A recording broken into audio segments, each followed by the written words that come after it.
hormati Bapak Ibu Guru SMP Negeri 1 Tanjung dan teman-teman calon guru penggerak Angkatan 10 SMP Negeri 1 Tanjung Kabupaten Brebes. Sebelum diskusi ini dimulai, marilah kita panjatkan puji syukur kehadiran Allah Subhanahu wa taala karena pada hari ini kita bisa berkumpul untuk melaksanakan kegiatan diseminasi pemahaman penerapan budaya disiplin positif SMP Negeri 1 Tanjung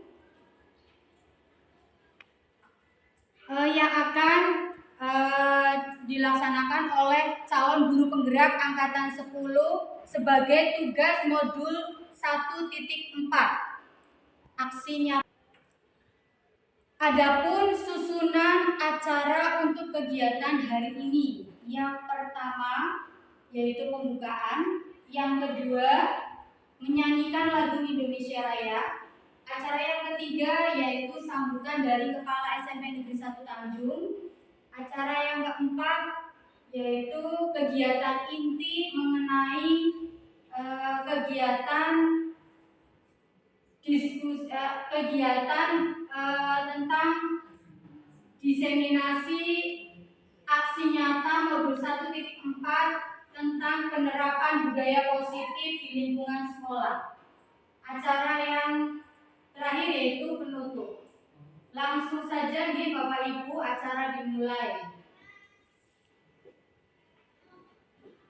Yang pertama saya akan membawakan tentang Ibu, untuk acara yang pertama yaitu menyanyikan lagu Indonesia Raya yang akan dipimpin oleh Ibu Nur Ismaili Aisyah MPD. Monggo Bapak Ibu untuk berdiri sejenak menyanyikan lagu Indonesia Raya.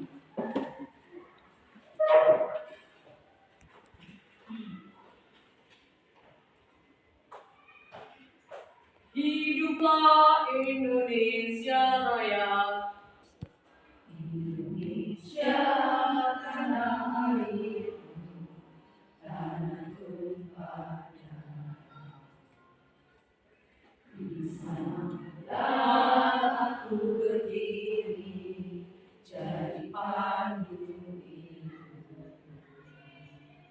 Indonesia kebangsaanku, bangsa dan tanah airku.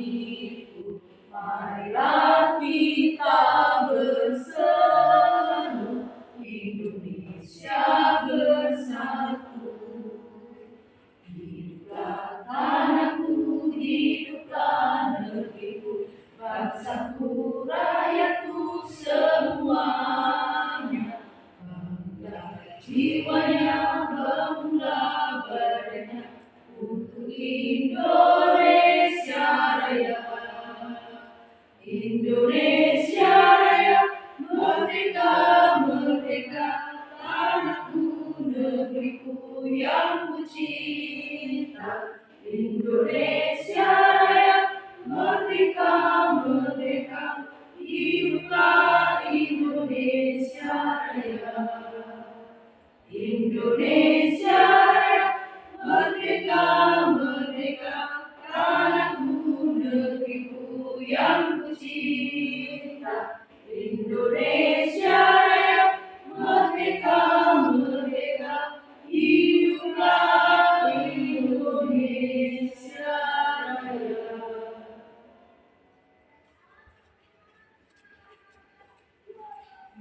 Dipersilakan duduk. Terima kasih. Acara selanjutnya yaitu sambutan dari Kepala SMP Negeri 1 Tanjung, Ibu Mulyaningsih SPD MPD. Untuk waktu dan tempatnya dipersilakan. Assalamualaikum warahmatullahi wabarakatuh. Waalaikumsalam warahmatullahi wabarakatuh. Yang saya hormati Bapak Ibu CGP SMP 1 Tanjung, yaitu Bapak Makawi Rono SPD, Bapak Ibu Nur Ismaili Aisyah SPD, Ibu Sukma Ayu K SPD, dan Ibu Ratih Kumar Dewi SPD, serta Bapak dan ibu guru dan peserta diseminasi untuk hari ini. Mari pertama kita sambut panjatkan syukur kehadirat Allah SWT, karena dengan kasih sayangnya alhamdulillah hari ini kita masih diberi sehat sempat sehingga kita bisa berkumpul dalam rangka pelaksanaan aksi nyata diseminasi budaya positif untuk CGP SMP Setanjung. Tak lupa salam dan selawat kita selalu sanjungkan pada junjungan kita Nabi besar Muhammad SAW, dan keluarga dan sahabatnya, semoga kita semua mendapat syafaatnya sampai akhir. Bapak dan Ibu, ini merupakan kebahagiaan bagi saya mengapresiasi terkait dengan pelaksanaan CGP ini yang pada modul 1, yaitu tentang aksi nyatanya, yaitu diseminasi budaya positif. Untuk budaya positif, memang ini yang saat ini perlu kita kembangkan di sekolah, terutama budaya positif, bagaimana orientasinya kepada anak supaya ada suatu perubahan yang baik dari yang kebiasaan-kebiasaan yang baik menjadi lebih baik.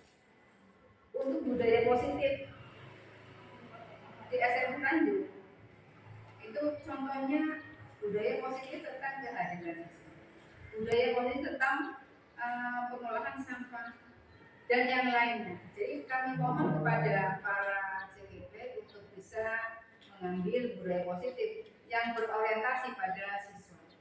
Kemudian bagi Bapak Ibu guru untuk bisa mencermati, memperhatikan apa yang disampaikan nanti, supaya itu juga menjadi tambahan ilmu bagi kita semua. Mudah-mudahan dengan adanya aksi nyata diseminasi budaya positif dari CGP ini akan membawa kebaikan bagi sekolah kita. Terima kasih, mudah-mudahan sukses. Assalamualaikum warahmatullahi wabarakatuh. Waalaikumsalam. Terima kasih kepada Kepala Sekolah Ibu Mulyaningsi SPD MPD atas sambutannya. Memang betul Bapak Ibu, budaya positif itu sangat penting diterapkan di sekolah. Bukan hanya berpengaruh pada pendidik saja, melainkan murid juga akan sangat berpengaruh apabila diterapkan budaya positif. Jadi nanti di dalam lingkungan sekolah, kalau budaya positif sampai berjalan dengan baik, itu akan membawa pengaruh yang luar biasa bagi perkembangan sekolah itu sendiri. Langsung saja untuk kegiatan inti, yaitu kegiatan yang ketiga, yaitu kegiatan inti. Langsung pemaparan tentang diseminasi budaya positif. Assalamualaikum warahmatullahi wabarakatuh. Waalaikumsalam. Selamat pagi Bapak Guru hebat. Saya ucapkan terima kasih sekali atas kehadiran Bapak Ibu sekalian di sini untuk memenuhi undangan kami dalam rangka diseminasi budaya positif untuk tugas CGP Aksi Nyata Modul 1.4. Di sini ada beberapa materi yang nanti akan saya paparkan. Yang pertama yaitu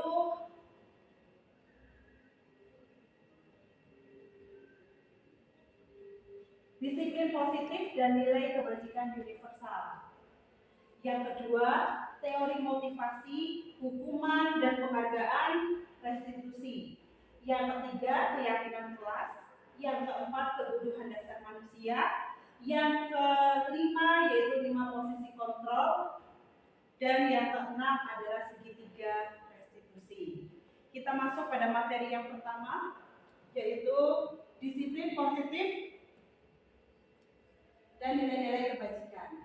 Nah, budaya positif di sekolah. Apa itu budaya positif di sekolah? Ya, budaya positif di sekolah adalah nilai-nilai dari dan kebiasaan-kebiasaan di sekolah yang berpihak kepada murid sehingga mereka dapat berkembang menjadi pribadi yang kritis, penuh hormat dan bertanggung jawab. Untuk dapat menciptakan budaya positif di sekolah, perlu menyediakan rasa aman dan nyaman agar murid mau mampu berpikir, bertindak, dan mencipta dengan merdeka, mandiri, dan bertanggung jawab.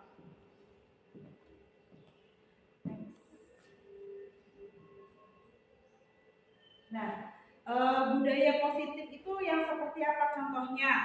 Sudah banyak budaya positif yang dilakukan di sekolah kita ini ya, Bapak Ibu. Contohnya yaitu dengan mengadakan upacara bendera setiap hari Senin dan juga di hari-hari besar. Kemudian juga ada apel guru dan karyawan, itu juga termasuk budaya positif karena di situ akan membiasakan atau akan menciptakan suatu kedisiplinan. Jiwa patriotis juga ada di situ. Kemudian penjemputan anak dengan budaya 5S, ya, senyum, salam, sapa, sopan, dan santun. Ini ada upacara, ada piket bersalaman ya dengan siswa, menyambut siswa, kedatangan siswa. Kemudian juga ada apel pagi dengan ibu kepala sekolah. Oke. Sekarang ada sedikit pertanyaan nih Bapak Ibu. Menurut Bapak Ibu dulu, apakah makna dari disiplin? Disiplin itu apa ya? Pernahkah Bapak Ibu menerapkannya di kelas? Pernah. Pernah. Oke, disiplin itu apa menurut Bu Is? Patuh terhadap peraturan. Oke, bagus. Disiplin patuh terhadap peraturan bisa. Iya. Kira-kira penting nggak sih kedisiplinan itu ditanamkan pada diri seseorang? Penting. Penting sekali ya. Kenapa ya kira-kira? Karena disiplin itu merupakan kunci dari kesuksesan atau dari keberhasilan seseorang. Oke, next. Nah, definisi disiplin dan kebajikan universal. Disiplin adalah patuh pada nilai-nilai yang telah ada dan bisa dipertanggungjawabkan terhadap yang dilakukan. Ya, contohnya disiplin apa nih di sini? Tadi upacara misalnya ya, kita mengadakan upacara setiap Senin, di situ juga ada nilai-nilai disiplinnya. Berarti di situ kita harus berangkat tepat waktu ya, lebih awal. Terus di situ ada nilai disiplin yang lain, misalnya siswa harus menggunakan seragam yang lengkap dari mulai topi, ada dasi, dan dari ujung kepala sampai ujung kaki. Itu contoh-contoh kedisiplinannya. Kemudian nilai-nilai kebajikan universal adalah nilai yang disepakati bersama, merupakan sifat positif manusia yang merupakan tujuan yang ingin dicapai setiap individu dan bersifat universal tanpa memandang bahasa, suku bangsa, dan juga latar belakang. Sikap disiplin dan nilai kebajikan universal di sini bisa dilihat ya, kegiatan yang sudah dilakukan, yaitu melaksanakan kegiatan pembelajaran dengan baik di kelas. Selain itu juga di sini ya bisa dilihat di sini ya, di sini sudah menggunakan teknologi, jadi sudah membudayakan dengan inovasi pembelajaran. Di sini Bapak Ibunya juga berdiskusi untuk kemajuan atau peningkatan pembelajaran yang ada di sekolah ini. Dengan berkolaborasi itu nanti Bapak Ibu bisa meningkatkan dari pengalaman teman, mungkin dari rekan sejawat, ataupun juga dari refleksi dari beberapa rekan dan juga kepala sekolah, itu bisa menjadikan peningkatan diri dalam seorang pendidik. Kemudian tujuan disiplin positif. Apa itu tujuannya? Yaitu menanamkan motivasi pada murid-murid kita untuk menjadi orang yang mereka inginkan dan menghargai diri sendiri dengan nilai-nilai yang mereka percaya. Jadi pentingnya menanamkan motivasi ya Bapak Ibu. Motivasi itu memang harus ditanamkan pada diri murid-murid kita untuk menjadikan mereka bisa menghargai diri sendiri dengan nilai-nilai yang mereka percaya. Nilai-nilai kebajikan yang ingin dicapai oleh seluruh murid di Indonesia adalah nilai-nilai dalam profil pelajar Pancasila. Nah, terdapat 6 profil pelajar Pancasila yang harus selalu ada dan ditanamkan dalam diri pelajar Indonesia, yaitu yang pertama beriman, bertakwa kepada Tuhan Yang Maha Esa dan berakhlak mulia. Di sini hal yang utama yaitu beriman dan bertakwa, karena dengan beriman dan bertakwa nanti akan menciptakan manusia yang berakhlak mulia, karena adab itu ada di atas segalanya. Kita bisa memberikan ilmu kepada siswa, tetapi kalau tidak beradab itu sangat tidak ada artinya. Jadi adab itu yang nomor 1. Kemudian yang kedua yaitu mandiri. Di sini siswa dituntut untuk bisa mandiri. Dan yang ketiga yaitu bergotong royong. Selain mandiri, mereka juga harus bisa bekerja sama, bergotong royong dengan rekan-rekan, dengan teman, dengan orang lain. Ya, jadi karena kita itu makhluk sosial yang tidak bisa hidup sendiri. Kemudian kebinekaan global. Ya, kita tahu sendiri bahwa di Indonesia ini budayanya sangat banyak sekali. Kita harus saling menghargai budaya-budaya yang ada di Indonesia. Kita tidak boleh saling membuli atau mengejek. Kemudian bernalar kritis. Di sini siswa juga harus bisa dituntut untuk berpikir lebih kritis, ya, untuk berpikir kreatif. Ini yang keenam, kreatif juga ya. Jadi ada 6 unsur profil pelajar Pancasila. Nanti bisa diterapkan pada siswa di sekolah ini. Kemudian nilai-nilai kebajikan yang ingin dicapai oleh seluruh murid di Indonesia adalah nilai-nilai dalam profil pelajar Pancasila. Tadi sudah dijelaskan, yang pertama ada beriman dan bertakwa. Contohnya di sini ada, di sekolah ini sudah melaksanakan tadarus Al-Quran dan sholat zuhur berjamaah. Di kegiatan tadarus ini dilakukan adalah 15 menit sebelum pelajaran dimulai. Jadi ini pun juga termasuk kegiatan literasi. Kemudian sholat berjamaah ini juga dibiasakan kepada siswa untuk dilaksanakan di musola. Baiklah, sekarang ada sedikit pertanyaan nih buat Bapak Ibu. Sebagai seorang guru, saat hadir mengajar di kelas tepat waktu, motivasi apa sih yang Bapak Ibu punyai? Apakah yang A, motivasi karena ingin ditegur kepala sekolah? Apakah yang B, ingin mendapatkan pujian dari kepala sekolah dan rekan-rekan? Atau yang C, ingin mendapatkan penghargaan? Coba, siapa yang C? Ya, berarti yang C, ingin mendapatkan penghargaan. Boleh, mungkin penghargaannya seperti apa ya berarti?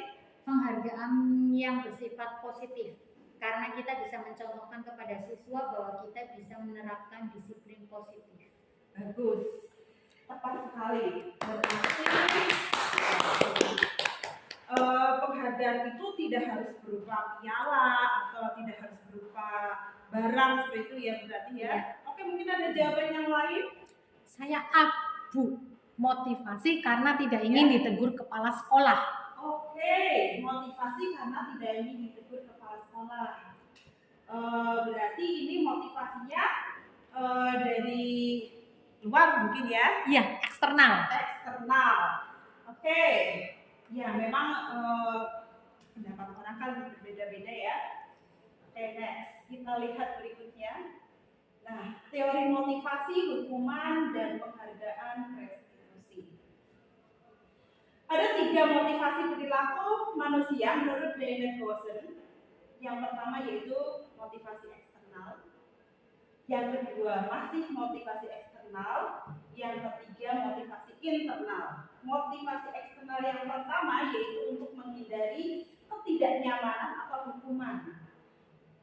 Tingkat terendah dari perilaku manusia. Wah, untuk menghindari ketidaknyamanan atau hukuman. Jadi ini biar saya tidak dapat hukuman lah, saya mau ini melaksanakan sesuatu ini karena biar tidak dihukum. Nah, itu ternyata tingkat yang rendah. Kemudian eksternal yang kedua yaitu untuk mendapatkan imbalan atau penghargaan dari orang lain. Ini satu tingkat di atas motivasi yang pertama tadi. Nah, seperti tadi Bu Rati sepertinya ingin mendapatkan penghargaan. Itu juga termasuk motivasi eksternal ya. Tapi ini lebih satu tingkat di atas motivasi eksternal yang pertama. Yang ketiga yaitu motivasi internal. Internal itu untuk menjadi orang yang mereka inginkan dan menghargai diri sendiri dengan nilai-nilai yang mereka percaya. Nah, ini tingkatan yang paling tinggi yaitu internal karena datangnya dari diri sendiri. Dan ini tujuannya untuk menjadi orang yang mereka inginkan dan menghargai diri sendiri dengan mereka nilai-nilai yang mereka percaya. Jadi tidak usah ada dorongan dari eksternal, tapi dari diri sendiri. Itu yang lebih bagus. Oke, next. Yang berikutnya nih, ada sedikit pertanyaan lagi. Apa ya yang Bapak Ibu guru hebat lakukan jika ada murid yang melanggar aturan? Kira-kira yang dilakukan apa ini? Apakah yang A, memberikan hukuman, memberikan teguran, atau restitusi? Memberikan restitusi. Restitusi. Yang lain? Restitusi. Oke, restitusi yang bagaimana ya kira-kira? Dengan mengidentifikasi masalahnya dulu. Iya. Ada lagi? Mencari solusi. Mencari solusi. Iya, tidak harus dengan hukuman atau teguran ya. Betul sekali, tepat sekali. Ternyata Bapak Guru di sini memang hebat semuanya. Ya, restitusi adalah solusi yang terbaik ketika murid itu melakukan kesalahan atau melanggar aturan. Karena dengan restitusi itu nanti anak akan lebih mengenal daripada harus menerima hukuman yang efeknya juga tidak baik. Oke, bisa dijelaskan. Nah, perbedaan hukuman, konsekuensi, dan restitusi. Kalau hukuman ya Bu, hukuman adalah sesuatu yang diterima bila melakukan kesalahan bersifat satu arah dan sebelumnya tidak ada kesepakatan. Jadi misalnya gimana nih? Misalnya tidak ada aturan di sekolah nih, tiba-tiba ada siswa yang melanggar, tidak memakai sepatu yang berwarna hitam misalnya. Di sekolah itu tidak ada aturannya, tapi anak memakai sepatu warna selain hitam disalahkan, kemudian diberi hukuman.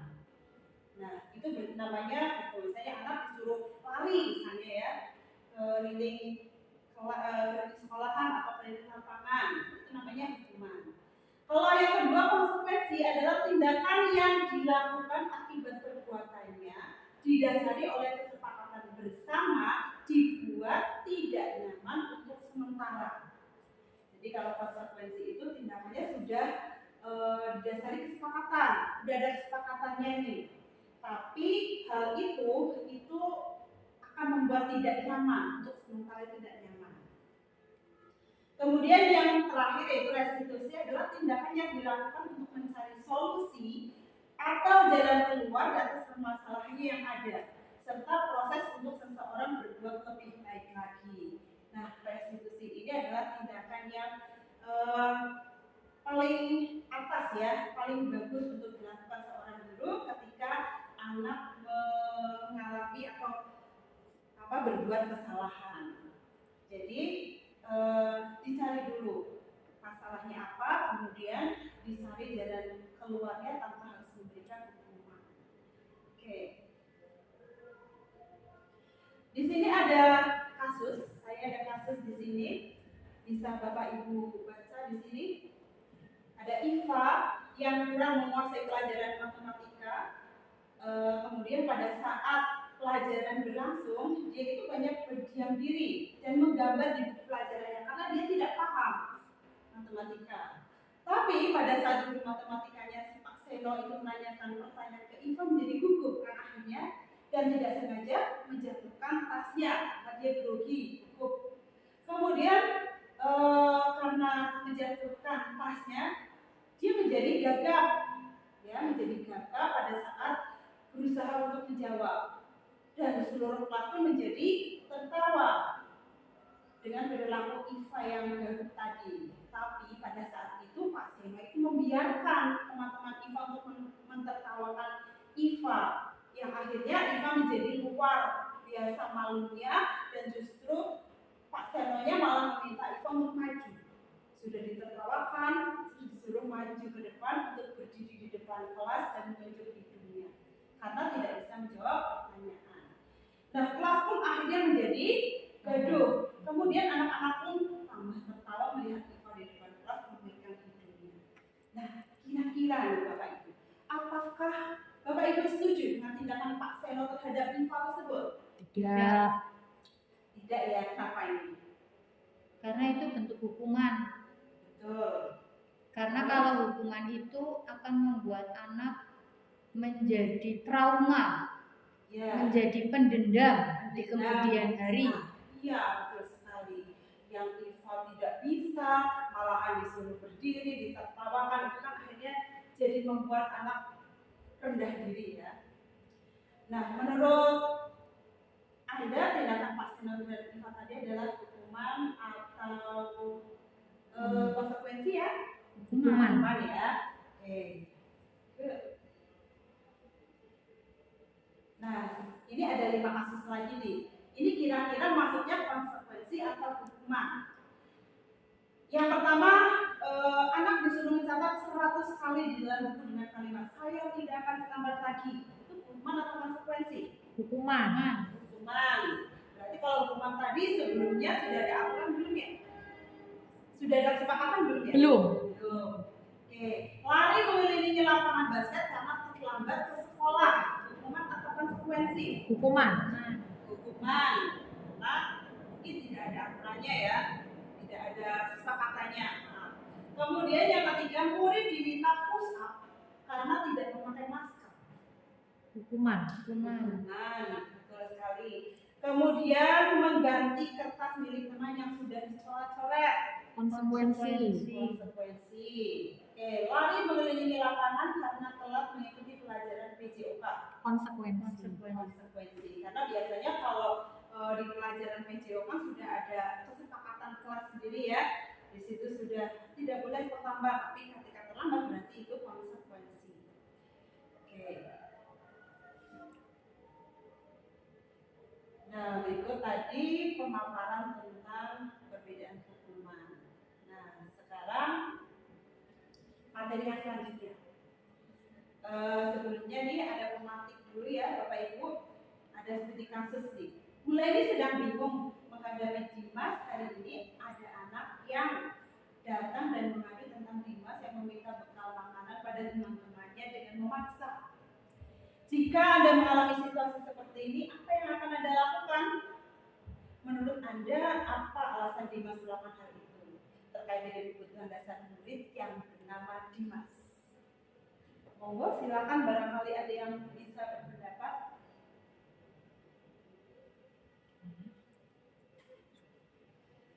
Oke. Nah, di sini ada macam-macam kebutuhan dasar manusia. Kebutuhan dasar manusia itu ada kebutuhan untuk bertahan hidup atau survival, ya survive, biar tetap bertahan hidup. Kemudian kebutuhan kasih sayang dan rasa diterima, love and belonging. Kebutuhan yang ketiga yaitu kebutuhan kebebasan, freedom. Kemudian kebutuhan dasar yang keempat yaitu kesenangan atau fun, dan yang kelima kebutuhan penguasaan atau power.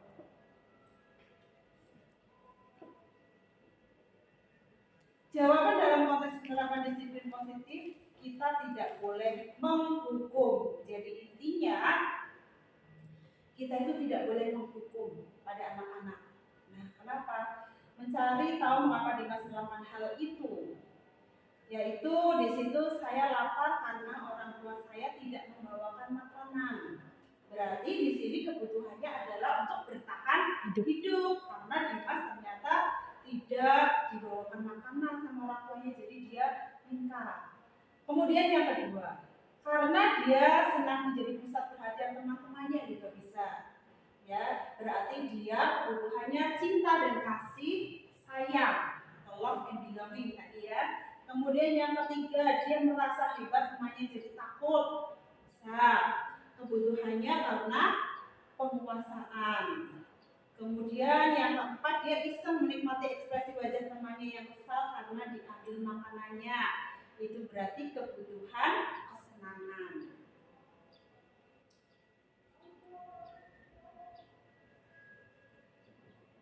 Oke, sekarang siapakah yang paling penting dalam hidup Anda?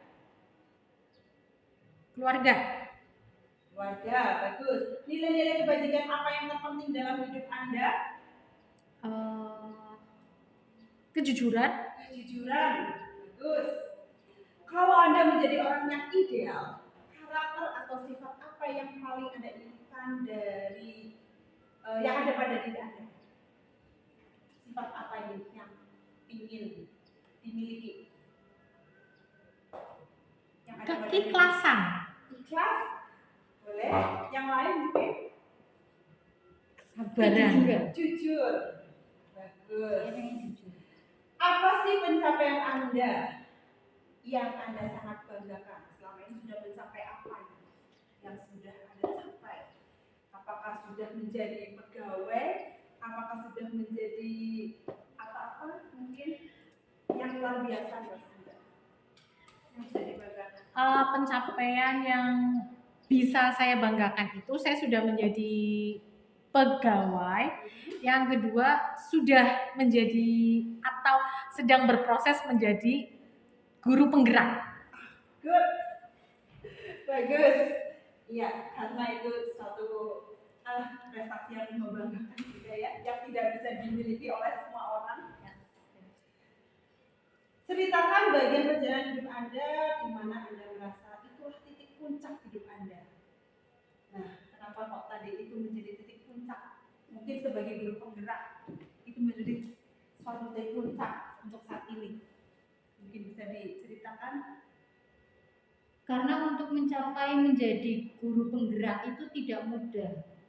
Harus melalui tes yang begitu banyak dan akhirnya berhasil mengalahkan ribuan orang yang mendaftar. Bagus sekali. Itu sekali berarti. Iya. Maka itu menjadi titik puncak hidup yang sangat membanggakan ya. Yang terakhir, apa yang paling bermakna dalam hidup Anda? Bisa mencapai kesuksesan. Oke. Yang paling bermakna? Sama dengan Bu Ratih. Bisa sukses ya. Sukses bisa masuk ke GP itu juga sukses ya. Oke, good. Terima kasih. Nah, sekarang ada 5 posisi kontrol guru. Ada 5 posisi. Yang pertama yaitu menghukum, yang kedua membuat merasa bersalah, yang ketiga teman sebagai pemantau, dan yang terakhir sebagai manajer. Ketika kita menggenggam tangan atau tekad kita dibujuk untuk membuka kepalan tangan tersebut dengan iming-iming sesuatu apa yang akan dilakukan, tidak ada yang dapat mengontrol diri kita selain diri kita sendiri. Itu menurut Dr. William Glaser. Jadi ada 5 posisi kontrol seorang guru, yang sebagai penghukum, sebagai pembuat merasa bersalah, sebagai teman, sebagai pemantau, dan sebagai manajer. Kira-kira apakah Bapak Ibu sudah bisa menilai diri Bapak Ibu sendiri sebagai apakah posisi Bapak Ibu saat ini? Manajer. Manajer itu yang seperti apa? Oke, kita lihat dulu. Penghukum itu yang seperti apa ya? Penghukum itu yang menghardik, menunjuk-nunjuk, berkaca pinggang, membentak, kemudian hukuman fisik atau verbal, gitu ya, yang menghukum suka membentak-bentak. pada anak, dampaknya akan menjadi pendendam, tidak menyukai guru, maka seperti itu. Ya, kalau membuat rasa bersalah, suara lembut namun menyalahkan siswa, kelihatannya lembut, tapi suara maknanya itu majleb gitu ya. Ya, guru menyatakan kesalahan pada siswa dan guru menderita. Ya, jadi sebenarnya guru itu juga merasa bersalah juga. Kemudian dampaknya apa pada siswa? Membuat siswa merasa bersalah. Yang kedua, rendah diri dan menarik diri. Efeknya itu jadi anaknya jadi minder, jadi rendah diri. Oke, yang ketiga sebagai teman, guru bersikap ramah, cenderung bersenda gurau untuk menghangatkan suasana. Ini kayak teman ya, berarti ya dianggapnya sebagai teman. Nah, bagus apa tidak? Dampaknya murid bergantung pada satu orang. Jadi senangnya sama guru, itu saja. Sama bu ini aja yang kayak teman. Kemudian membuat siswa tidak mandiri. Tenang aja, ada bu ini gampang ini ya. Kemudian yang apa sebagai pemantau? Nada bicara dan ekspresi dapat. Identitas berhasil, pemantau tetap memantau saat siswa diberi sanksi. Dampaknya apa? Menghitung hadiah atau hukuman yang diberi tanpa melihat nilai kebajikan. Jadi mungkin di sini guru tersebut itu akan memberikan hadiah tanpa melihat nilai-nilai kebajikannya. Kemudian tidak sepenuhnya mandiri, anak jadi tidak mandiri dengan dipantau seperti ini. Oke, yang terakhir itu sebagai manajer, yaitu cirinya suara netral, tercipta identitas positif atau berhasil, mengajukan pertanyaan yang bermakna, membantu siswa memecahkan masalah. Dampaknya pada murid, murid akan mandiri, akan percaya diri dalam memecahkan masalah sendiri. Kira-kira tingkatan yang paling bagus yang mana ini? Manajer. Manajer, betul sekali. Nah, kira-kira apakah Bapak Ibu sudah menjadi guru yang manajer? 50-50 Bu, berproses. Sedang berproses, bagus sekali. Yang penting memang proses ya. Nah, sekarang yang berikutnya yaitu langkah-langkah penerapan segitiga restitusi. Apa sih tadi restitusi sudah dijelaskan ya di atas. Restitusi itu apa? Nah, dalam langkah-langkah penerapan segitiga restitusi itu ada menstabilkan identitas, yang kedua validasi tindakan yang salah, yang ketiga menanyakan keyakinan. Tadi sudah dijelaskan juga tentang keyakinan kelas. Nah, berarti di sini ada hubungannya ya sama segitiga restitusi. Yang pertama menstabilkan identitas itu berarti bagaimana? Menstabilkan identitas ketika seorang anak mendapatkan masalah itu guru harus bisa menstabilkan identitasnya tersebut. Karena setiap orang pasti pernah melakukan kesalahan misalnya. Oh iya wajar kamu pernah berbuat seperti ini. Kamu bukan satu-satunya kok yang pernah melakukan ini. Guru juga pernah berbuat salah. Nah, itu menstabilkan. Kemudian setelah distabilkan, yaitu divalidasi tindakan yang salah. Ya, kamu tentu punya alasan dong mengapa kamu melakukan itu. Kenapa kamu melakukan itu?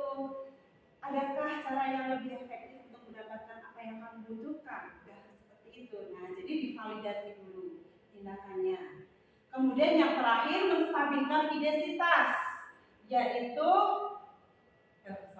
yang ketiga menanyakan keyakinan ya. Yang tadi hubungannya sama keyakinan kelas.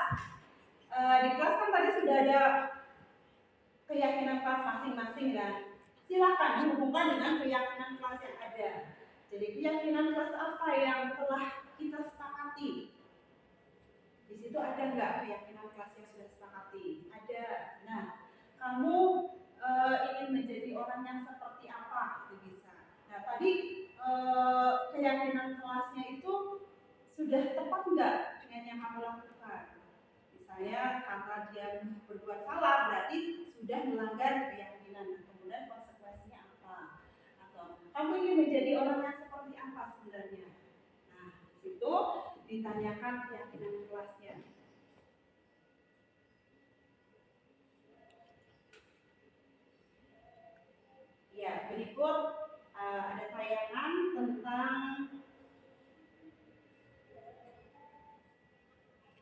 siswa yang telah melanggar sebuah keyakinan kelas dan sedang diselesaikan dengan metode atau strategi segitiga restitusi, yaitu yang pertama dengan menstabilkan identitas,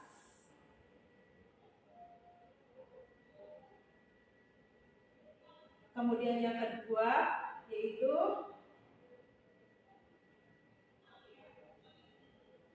memvalidasi, dan yang ketiga nanti ada menanyakan keyakinan kelas.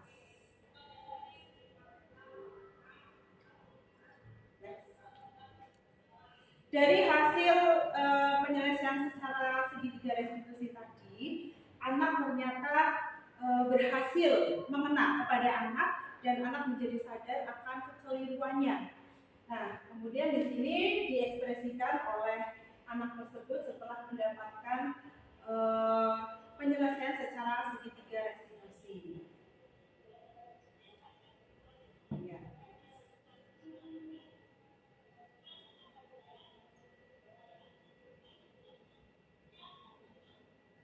Ya, demikian pemaparan dari budaya positif yang ada di sekolah ini. Sekiranya bisa bermanfaat untuk Bapak Ibu sekalian dan bisa diimplementasikan untuk kemajuan pendidikan di sekolah ini. Terima kasih atas perhatiannya. Assalamualaikum warahmatullahi wabarakatuh. Waalaikumsalam warahmatullahi wabarakatuh. Bapak Ibu, sekarang kita akan masuk pada materi keyakinan kelas. Nah, keyakinan kelas itu apa sih Bapak Ibu? Kenapa kok keyakinan? Mengapa keyakinan kelas bukan peraturan kelas? Kenapa ya? Ada yang menjawab mungkin? Kenapa kok keyakinan ya bukan peraturan? Ya, Budi monggo. Ya, karena kalau peraturan itu sebenarnya di sekolah sudah ada peraturan, tapi untuk keyakinan ini adalah nilai-nilai yang diyakini dari setiap kelas yang merupakan kesepakatan bersama dan harus dilaksanakan. Kalau melanggar ada konsekuensinya. Oke, tepat sekali Ibu Budi. Terima kasih Ibu Budi atas jawabannya. Ya, sekarang saya diskusikan dulu. Sekarang saya mau bertanya dulu. Kalau kita naik motor itu harus pakai apa ya? Itu kan suatu aturan ya. Kemudian kalau kita apalagi waktu COVID dulu kita harus pakai masker dan selalu cuci tangan. Kalau tadi pakai helm tujuannya biar apa? Supaya selamat. Kalau pakai keselamatan gitu. Kalau pakai masker terus cuci tangan itu tujuannya buat apa? Biar bersih. Tidak tertular, berarti hubungannya sama kesehatan lagi ya. Demi keselamatan juga kan. Ya, sebelum kita makan pun kita kan juga harus cuci tangan. Itu seperti nilai-nilai keyakinan itu, nilai-nilai tadi supaya selamat untuk kesehatan itu adalah nilai-nilai keyakinan. Ya. Itu adalah nilai-nilai keyakinan yang harus ditumbuhkan di dalam diri seseorang. Ya, jadi kenapa bukan peraturan tapi keyakinan. Keyakinan kelas itu dibuat berdasarkan dari kesepakatan antara guru dan siswa. Nah, berarti Bapak Ibu guru itu berserta dengan siswa itu membuat satu rancangan keyakinan kelas, di mana keyakinan kelas itu yang awalnya mungkin dari peraturan tadi, aturan-aturan itu yang datangnya dari siswa. Jadi tidak satu arah dari guru tetapi dari diri siswa. Ya, jadi bagaimana caranya nanti ada cara menyusun keyakinan kelas.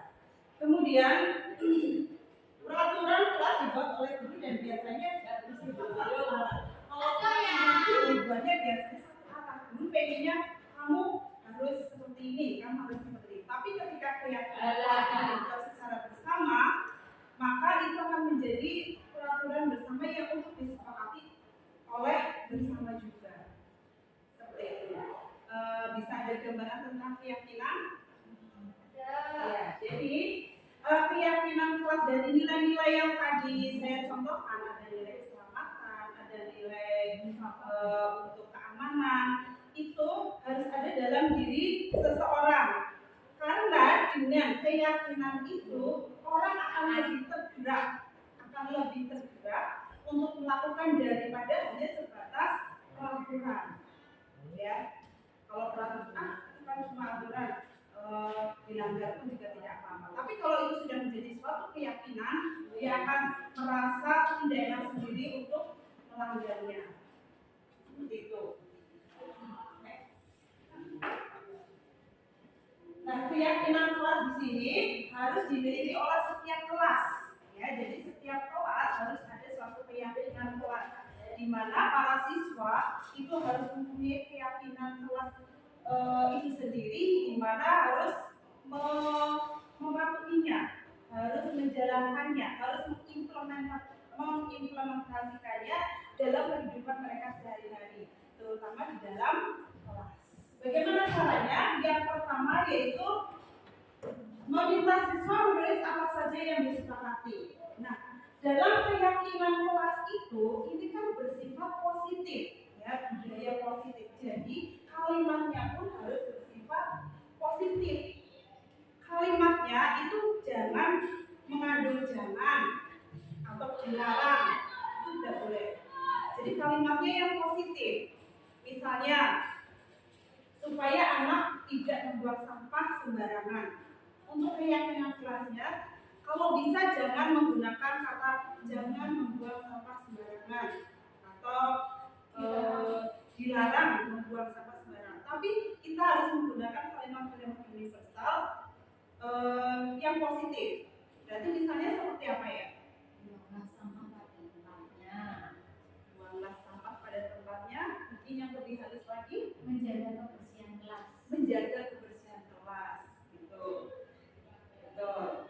Itu kalau tentang sampah. Kalau misalnya ada aturan tidak boleh mencontek, jujur, betul. Terus kalau misalnya tidak boleh bicara kasar dengan guru atau dengan teman, Santun. Sopan dan santun. sopan dan santun, atau menghargai orang lain, dia seperti itu. Ya, jadi kalimatnya pun harus kalimat yang positif. Kemudian semua masukan di papan tulis dari kalimat positif sudah, guru mengecek dan mengulang agar siswa mengingat. Jadi kesepakatan kelas atau keyakinan kelas yang dibuat itu tidak perlu banyak-banyak, Bapak Ibu. Tidak perlu banyak-banyak. Sedikit tetapi lebih mengena. Jadi anak lebih menghafal, lebih meyakini keyakinan kelas itu daripada harus yang banyak tapi anak lupa, tidak ingat. Ya.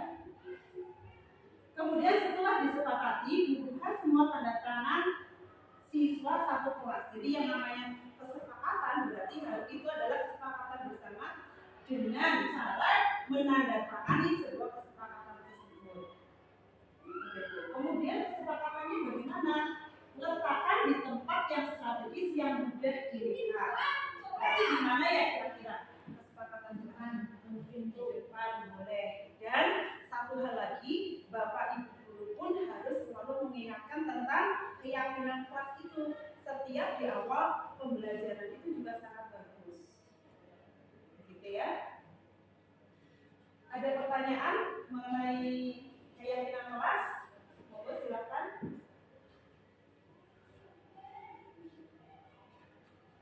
Ya, Boleh. Kalau tadi yang kelas tidak boleh menggunakan kata dilarang dan jangan. Tapi apakah ada efek siswa mau patuh itu begitu dan sadar mereka sendiri buat keyakinan? Bolehkah kita menerapkan misalkan sekiranya tidak dilaksanakan yang sesuai dituliskan pada keyakinan itu kita ada denda gitu, boleh tidak? Misalkan jika tidak melaksanakan sesuai kesepakatan, maka misalkan digunakan sanksi. sanksi. Kalau sanksi berarti tadi hubungannya sama hukuman tadi ya. Yang namanya keyakinan itu berarti sudah membudaya di dalam diri siswa tersebut. Makanya ketika membuat kesepakatan kelas, di situ Bapak Ibu guru juga harus menunjukkan tujuannya apa, tujuannya yang jelas apa. tujuannya apa, kemudian efeknya apa jika tidak dilaksanakan. Itu sudah masuk di keyakinan kelas itu. Jadi supaya tidak perlu adanya hukuman atau sanksi-sanksi yang seperti itu. Jadi untuk membiasakan budaya yang positif seperti itu. Rima? Ada lagi? Ya, kalau tidak ada, ini sudah selesai ya. Ini adalah contoh untuk membuat keyakinan kelas ya. Di sini siswa menuliskan apa yang menjadi ide dari mereka yang ingin diutarakan, ya, yang ingin disepakati oleh anak-anak. Jadi tidak melulu dari guru ya, tapi anak-anak sendiri yang menulis. Ininya kelasnya seperti apa? Jadi antara satu kelas dengan kelas yang lain pastinya berbeda. Jadi anak menulis kesepakatan kelas yang kemudian nantinya untuk disepakati bersama dan dijadikan sebuah keyakinan kelas. Ini ada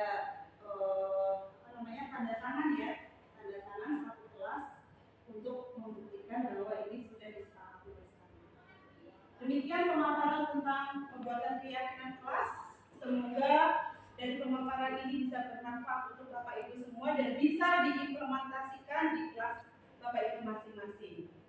Terima kasih Bapak Ibu.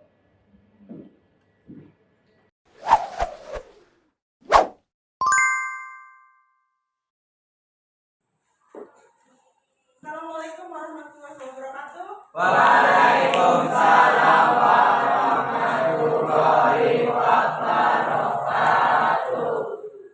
Anak-anak, seperti yang kemarin guru bilang, hari ini kita akan membuat satu keyakinan kelas ya, suatu keyakinan kelas. Kalian tahu nggak keyakinan kelas itu apa? Pernah dengar keyakinan kelas? Nah, Ya. Keyakinan kelas itu seperti kesepakatan kelas. Kalau kesepakatan tahu ya? Ya, seperti peraturan di kelas, peraturan di sekolah, kalian tahu ya? Nah, ini sekarang ini nanti kita bentuknya keyakinan. Kenapa bentuknya keyakinan? Jadi kesepakatan yang bentuknya keyakinan supaya kalian itu meyakini kesepakatan tersebut dan diyakini dalam diri kalian. Ya, jadi peraturan itu nantinya akan diyakini dalam diri kalian dan nantinya akan menjadi suatu budaya yang positif dalam diri kalian. Nah, gimana caranya? Nanti kalian akan membuat kesepakatan kelas yang tadi dibilang, tetapi nanti di sini keyakinan itu harus kalimatnya berbentuk positif. Jadi bukan negatif ya. Misalnya nih, dilarang membuang sampah. Ada kan peraturan di kelas, jangan membuang sampah sembarangan. Seperti itu. Tapi kalau dalam keyakinan itu tidak menggunakan kalimat dilarang, tidak boleh atau jangan, itu tidak boleh. Ya. Tetapi menggunakan kalimat-kalimat yang positif. Contohnya tadi, dilarang membuang sampah. Berarti kira-kira apa ini? Supaya tidak ada kalimat dilarang. Membuang sampah pada tempatnya. Boleh. Kalau misalnya lagi tidak boleh mencontek. Kira-kira apa?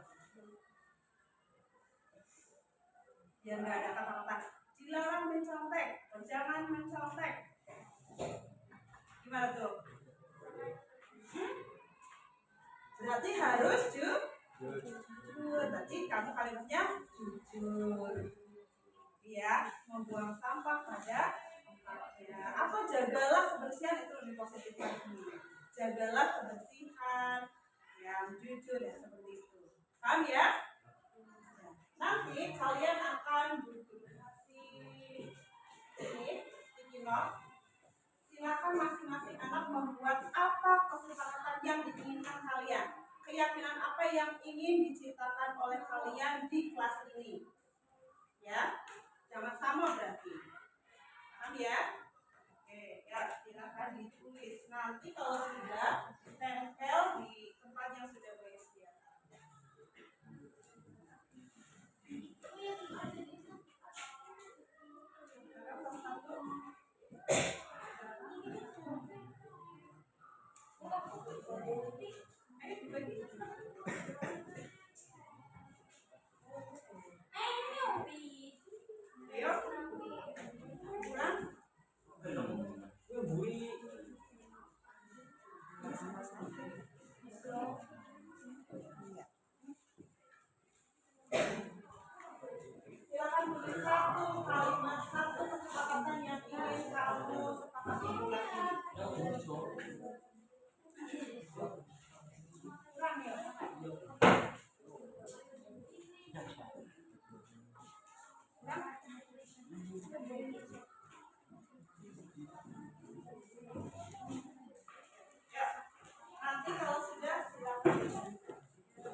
Telepon apa deh?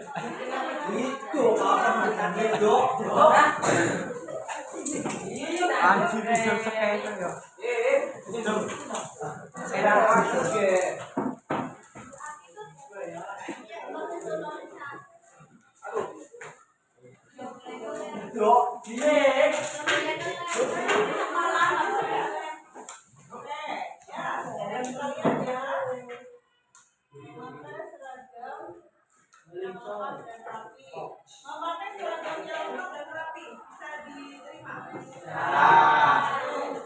Dengarkan guru sedang menerangkan. Berarti apa sih? Tidak boleh Laksanakan tugasnya dengan baik.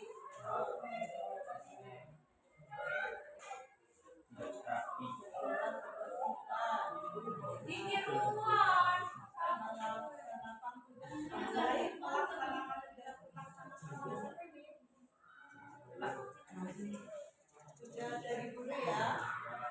Oke, datang tepat waktu. Berbicara dengan sopan, berarti maksudnya ke sopan ya.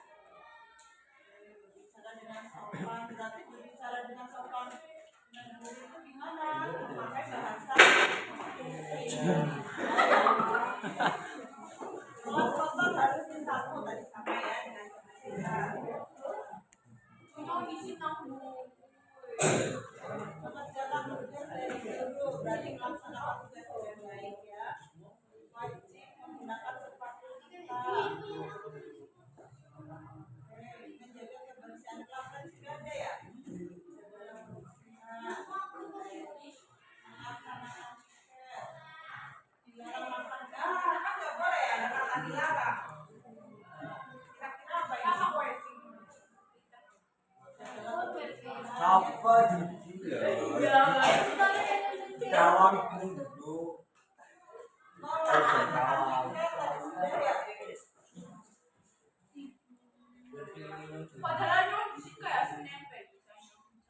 Wajib membayar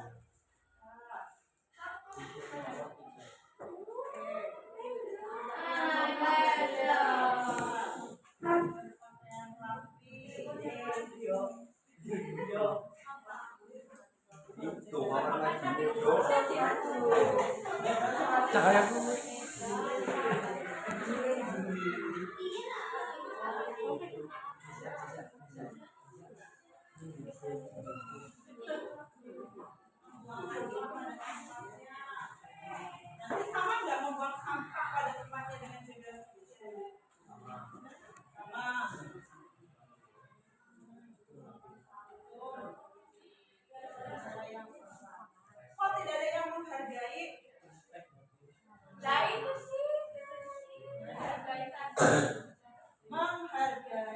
menghargai tidak hanya sama guru ya, tetapi sama teman juga perlu menghargai. Ya, nanti apa nih? Menghargai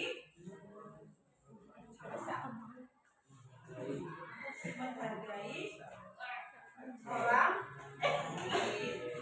Oke, sudah ada belum menghargai orang lain?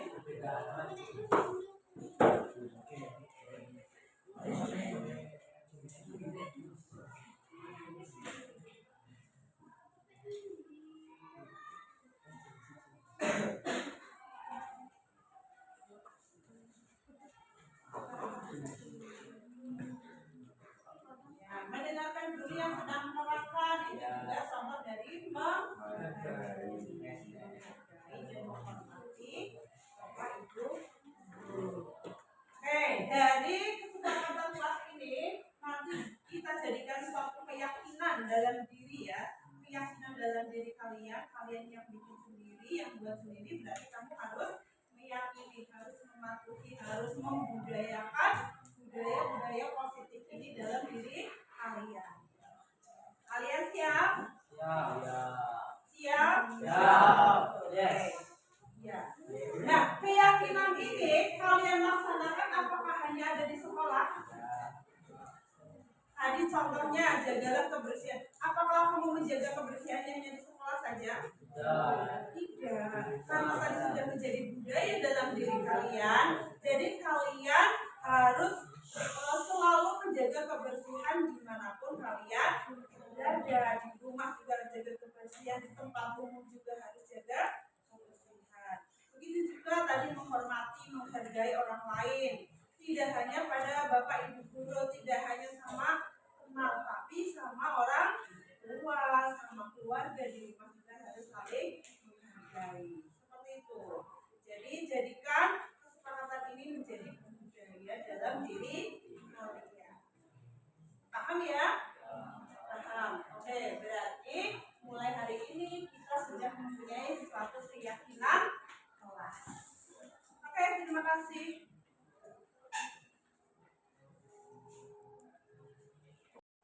Baiklah anak-anakku, tadi kalian sudah membuat kesepakatan kelas untuk dijadikan suatu keyakinan di kelas ini. Dan sekarang saatnya untuk kalian membubuhkan tanda tangan sebagai bukti bahwa kalian sudah meyakini keyakinan kelas ini dan nantinya bisa untuk dilaksanakan setiap hari di sini ataupun di lingkungan rumah atau di masyarakat. Ya, nanti guru minta kalian tanda tangan satu di sini dan bukan nama kalian. Siap ya? Ya, mulai dari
Terima kasih kalian sudah membubuhkan tanda tangan di keyakinan kelas 8 ini. Berarti itu tandanya keyakinan kelas ini harus kalian jalankan, harus kalian sepakati ya untuk dilaksanakan. Siap ya?